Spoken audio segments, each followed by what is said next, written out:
What's going on YouTube? It's your boy, YouKnoDaVibes, man. We back with another video. And like I've been telling you guys know I'm an AR user, man. So like, I know you guys love rifle builds, and some of you guys main ARs. The Eagle Bearer is back to being main now, man. And I don't know if TU9 rebuffed it or gave it some energy back, but I feel like my power is back. My energy is back. The damage is back. If you're looking for a damage build and you want to main an assault rifle, and it doesn't have to be the Eagle Bearer. If you don't have the Eagle Bearer, like I told you guys, man, I do raid carries, and I will try my best to get as many of my subscribers in Eagle Bearer as possible. But if you're new to the channel, make sure you smash that subscription button, man, down below. Subscribe. Like I tell you guys, don't cheat yourself, treat yourself. This is easily the best assault rifle build I've made since this game came out. Leave your comments down below. Let me know how you feel, man. Stick around for the footage. It's your boy. Peace.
Alright guys, thanks for watching the footage. I gotta tell you, man, this is easily the best AR build I've ever made. I know you're like, what? How's that even possible? I'm telling you right now, this is easily the hardest hitting, the best AR build I've ever made since the game came out. Now I'm explaining to you why. So I just wanted to start off with the stats first. I wanted you guys to see that I have 60% crit hit chance and 170, almost 173 crit hit damage, right? And that got nothing to do with any talents or any buffs or any perks that you get, as well as having the build put together well. And I have 75% headshot damage. Now I know some of you guys are like, damn, I don't have the Eagle Bearer. You're in luck, because I do raid Wednesdays every Wednesday, and I also carry subs on the weekends for sub Saturdays and sometimes for 5 Sundays. If you guys are wondering what those things are, these are live streams where I have my subscribers pull up and then we carry you guys at least 2 or 3 at a time. All right, so if you're trying to get on the raid carry list, the best thing to do is to follow me on Twitter and DM me #raidcarry. And the reason why I say that is because sometimes you guys don't get notification bells on YouTube. So I put out the alerts every time I go live on Twitter, as well as my Discord and on my channel, okay? And if you guys haven't joined my Discord, man, we got over 1,000 agents in there on all platforms ready to go. And the link is in the description, guys. So just look down in the description, join the Discord, man. Stop being weird, join up with people, try to have fun, man. You can't do this on your own. And let's get back to the build, all right? So like I was telling you guys before, if you don't have the EB, I do think that the next best thing would be the FAMAS, and then I'll show you why, right? So I have 60% crit hit chance on the FAMAS and 157% crit hit damage, and it shreds as well, man, just because of the RPM. It's nasty. So let's get into the build, right? So I'm running Survivalist. I do think you could run other specializations with this build. For me, I prefer Survivalist, and it's because of the med kit, and I'm a team guy, so I really want the med kit to work for everyone and not just myself. So Survivalist is the best way to go for me. I do think you could run other, you know, specializations with this build. So I got the Eagle Bearer, and as you can see, it's not a maxed out Eagle Bearer, but it's as close to maxed out as you're gonna get. I'm not really stressing out over the 1 or 2% that I'm missing from the attributes, right? Now, I don't want to really go into the details of the actual talents on the gun, because I think at this point we all know what the Eagle Bearer is, but these are the talents. We got Eagle Strike and Tenacity. But I do want to talk about the mods on the Eagle Bearer and why it makes a crit build so easy and so viable when you're using this gun, because it automatically comes with the Eagle Eyesight, which is 10% crit hit chance. Now that's a mod you're not going to find in the game, but it comes with the gun, right? And then it comes with an extra 30 round mag. So if you guys don't have these magazine blueprints, it comes with 60 bullets off the rip. And it also has a stability mod, and then the jagged beak, which is 15% crit hit damage. So that's where most of this crit hit damage is coming from, as well as 10% crit hit chance from just the gun. My secondary weapon is Killer, right? So you gotta understand, the reason why I chose to run Killer is because killing an enemy with a critical hit grants 40% critical hit damage for 10 seconds. So you gotta understand, as soon as you kill an enemy with the FAMAS, that 150 that you saw on the FAMAS is right at around 200 now, crit hit damage. So this is powerful. And on the FAMAS, I have a crit hit chance mod, 20 round magazine clip, and I have a 5% mod as well, as long as stability. So like I said, man, this is not a bad alternative. It still hits for 90k. The RPM is 900, and I'm telling you guys, it shreds, right? You got to keep that in mind. I got the Survivalist handgun, not going to get into that as much, and I'm running the Providence mask.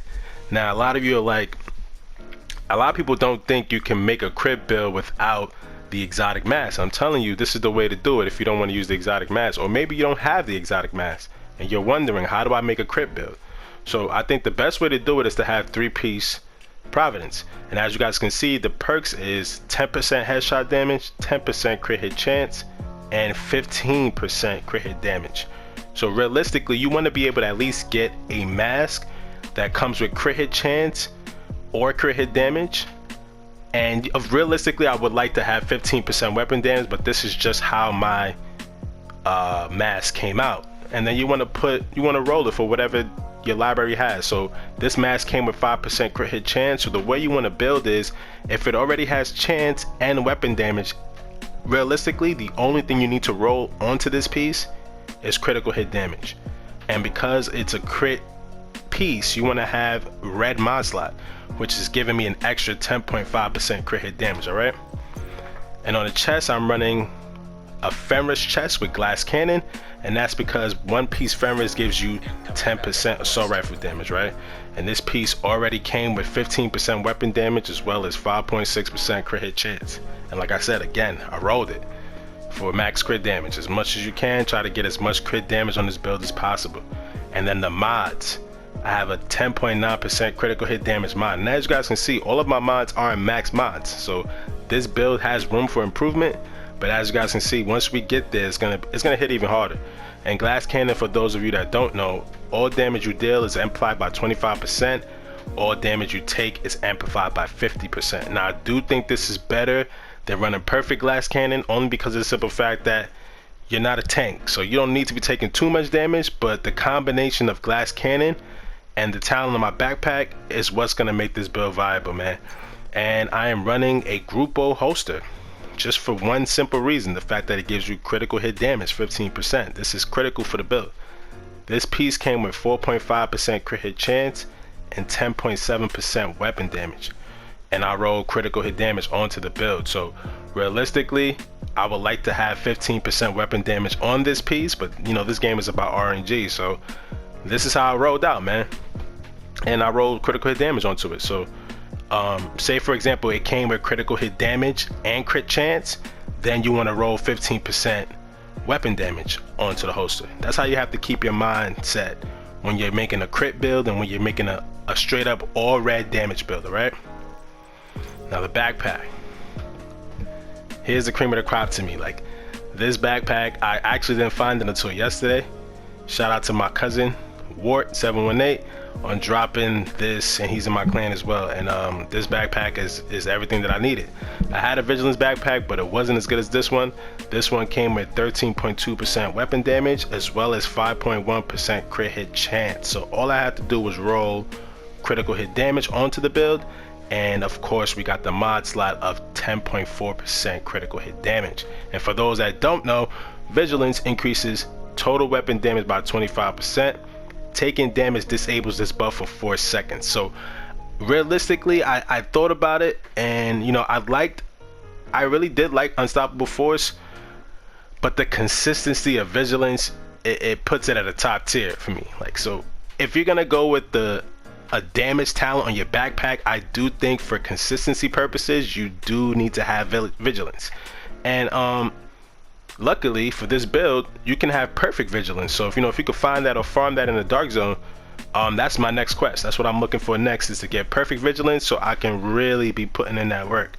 All right, and you want to have at least one piece Susco in this build for 10% crit hit chance. This piece came with 11% crit damage on it already, as well as 12.8% weapon damage. So when you see those two pieces already, those two attributes already there, realistically you have to max out one of them. So I went with chance and I maxed out the chance. So from this piece alone, I'm getting 16% critical hit chance on this build. On the holster, I mean the knee pads, sorry.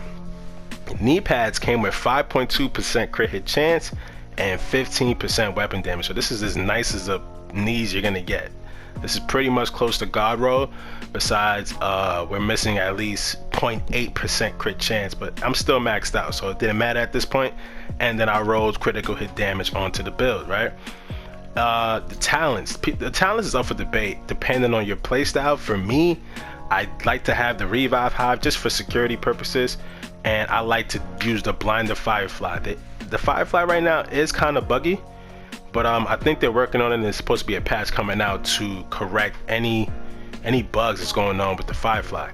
So that's the build, man. And I just want to go back into the stats again just so we can pay attention. So when you stack your build up the way I have it right now, you're gonna at least have 170% critical hit damage. So ideally, if I max everything out the way I want it to, not only is my weapon damage gonna go up, but my crit damage will go up as well. So right now I'm sitting on 89% all weapons damage and 39% assault rifle damage. So you could just tell just by the way I'm shredding these NPCs, like they're going down so fast, it's kind of comical. So if you're struggling with heroic missions, and I'm not gonna say that this is a solo build, but you are going to be the guy doing the damage. No one's gonna get more kills than you. Nobody's gonna be getting more damage than you. At the end, when you view it, if you're running with a good squad, you should be able to finish heroic missions in 15 to 18 minutes tops. Shouldn't take you longer than that. So if you're new to the channel, man, subscribe to the channel like I tell you guys all the time. Don't cheat yourself, treat yourself, man. Join the Vibe family. And let's get ready for State of the Game today, man. Be there, guys, be there. It starts at 12 p.m. That's 12 noon. Be there, guys. Every single Friday we do our own version of State of the Game. We have our players State of the Game, man. Be there every single Friday. Special guest this week is Mr. Meme and Dave Few. Leave your comments down below. Like I said, guys, I'm always open for criticism and feedback, constructive feedback as well. If you guys feel like you could set this build up a different way, or you prefer different talents, just let me know how you would rock this build, man. It's your boy. Peace.